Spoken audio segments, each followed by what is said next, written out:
Hey, what's up? I'm Brett with Premier Guitar. I'm here in Mundelein, Illinois at US Music. I'm with Dave Vogel. Dave's got definitely what I would call one of the coolest jobs in America. Tell us a little bit about what you do, dude. Basically, I take the guitar ideas from the owner of the company and I lay them out onto a 2D AutoCAD layout, laying out basic specs. And tell us just a little bit about CAD. Yeah, this is actually AutoCAD here, which is like a real basic 2D system to where where I start all the basic designs, getting shapes set up. Then from this point on, I take it to much more complex software and much more modern. It's a program called SolidWorks.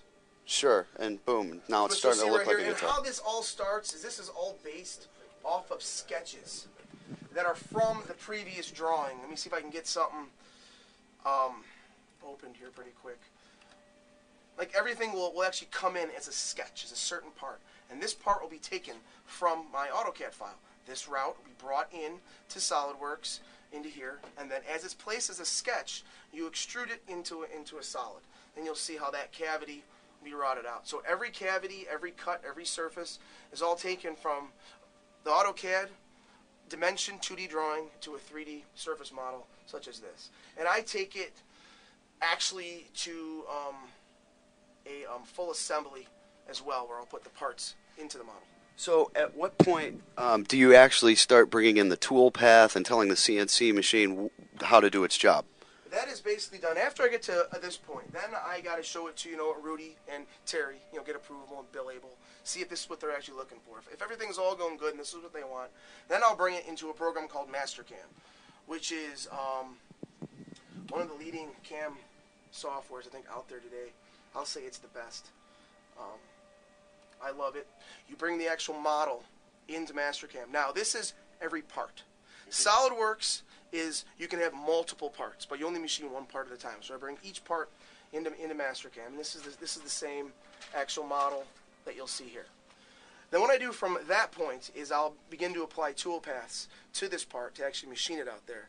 But it's actually not quite that simple. To machine a part in a CNC machine, you also have to design a fixture. Sure. Hold the part down. And you have to draw templates and stuff for the guys in the shop to prepare the blanks. This particular guitar, if you noticed, has chambers on it over here.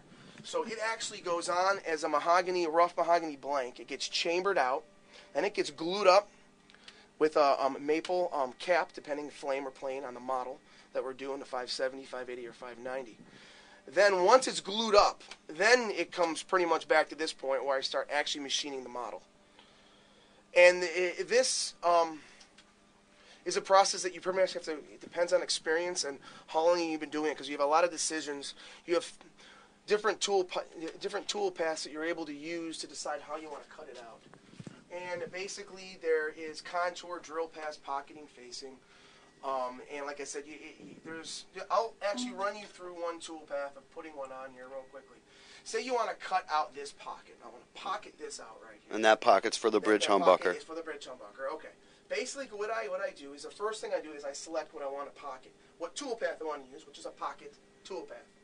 From this point, I have a tool library that is enormous and has every kind of tool in the world. So I got to decide I want to use a flat end mill, ball end mill, what size end mill, half inch, what direction flute, what direction cutter, how many flutes, and this all depends on what material I'm cutting, how fast I want to cut it, and how accurate cut I want.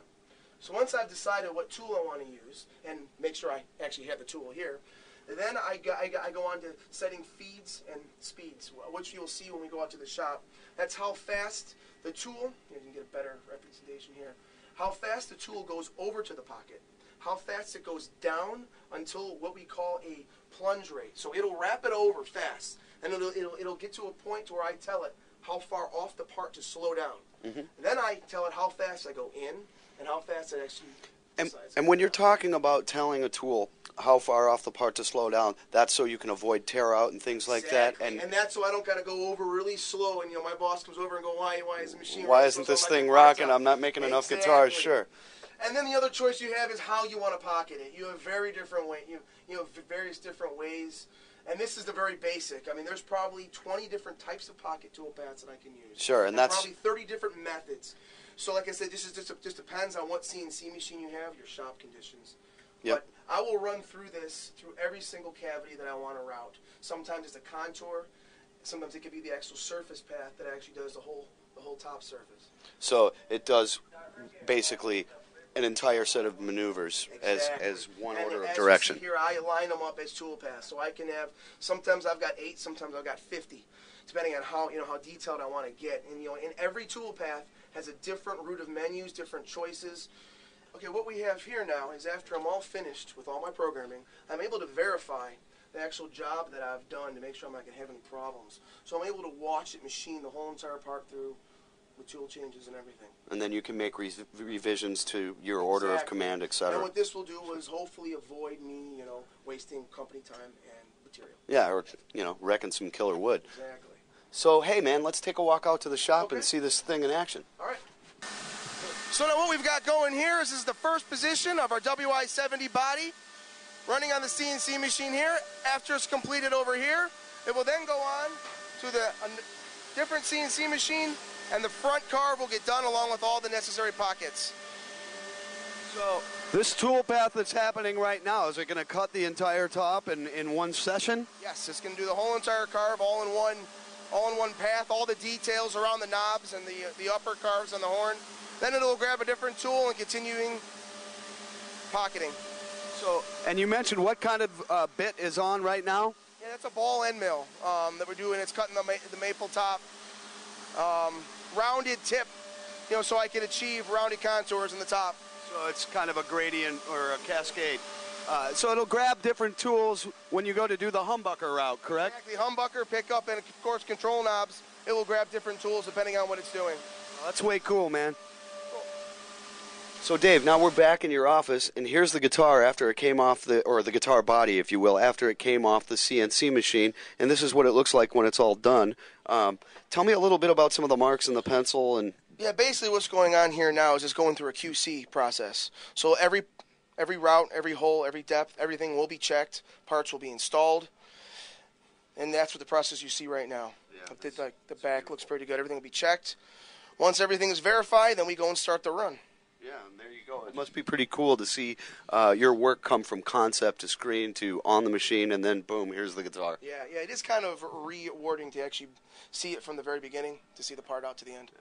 Well, hey, Dave, thanks so much for giving us the inside look at U.S. music. And I'm Brett. You're watching PremierGuitar.com.